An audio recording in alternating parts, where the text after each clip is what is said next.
At 11,000 meters below Earth, light doesn't fade. It dies. Up here, the ocean feels alive. Warm, bright, endless. But beneath this peaceful surface lies a descent few have ever witnessed. As we sink deeper, sunlight begins to weaken, colors vanish, warmth disappears, and the world we know fades behind us. At 1,000 meters, light is no longer fading. It's gone. This is the midnight zone, a place where the sun has never existed. Here, pressure is not a sensation. It's a force. 8 tons, pressing against every inch.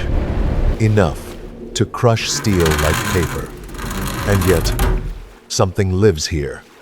Creatures with transparent flesh, glowing organs, and bodies designed for a world that should not allow life at all. 11,000 meters below the surface, we reach the deepest place on Earth, the Mariana Trench. Down here, light doesn't fade. It dies.